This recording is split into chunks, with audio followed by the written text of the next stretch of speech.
বন্ধুরা দেখো, আমি তেলটা গরম হয়ে গেছে, আমি জিরে ফোড়ন দেওয়া হলো। তো এখানে আমি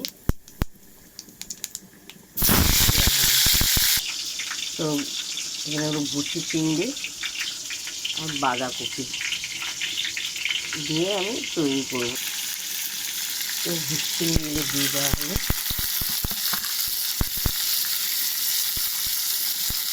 হাত মতো নুন আর হলুদ দিয়ে দেওয়া হলো পরিমাণ মতো। তো এখানে আদা কাঁচা লঙ্কা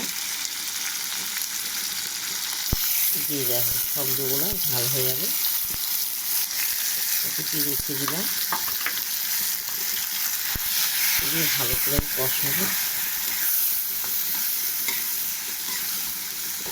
ভুসি চিংড়ি দিয়ে আমরা বড় বড় চিংড়ি দিয়েও রান্না করি, তো আমি ভুসি চিংড়ি দিয়ে বাঁধাকপি দিয়ে করছি।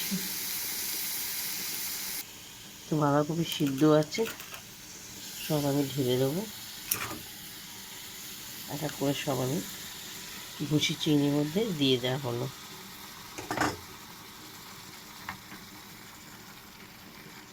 নিচেরটা উপরে করবো, খুব সুন্দর খেতে লাগবে। আমি শুটিগুলো দিয়ে দেওয়া হলো, মটরশুঁটি দিলাম, নেড়ে চেড়ে। বাঁধাকপি খুব শুকনো শুকনো পোড়া পোড়া করলে খেতে ভালো লাগে, জিনিসটা লেগে যাবে।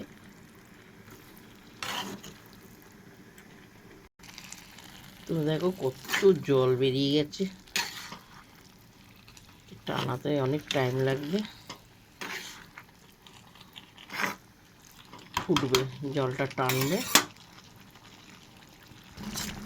তো দেখো ধনেপাতা দিয়ে দেওয়া হলো বাঁধাকপিতে। জল অনেক টানবে। তো দেখো পরিমাণে আমি চিনি দেওয়া হলো।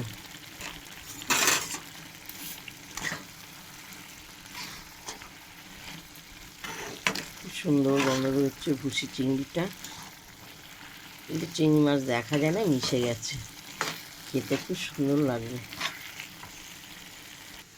প্রথম থেকে লাস্ট তোমাদেরকে দেখালাম ভুসির চিংড়ি দিয়ে বাঁধাকপি।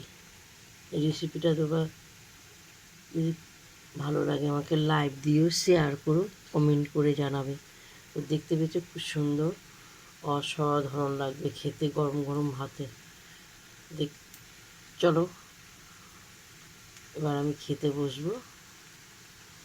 অপূর্ব অপূর্ব।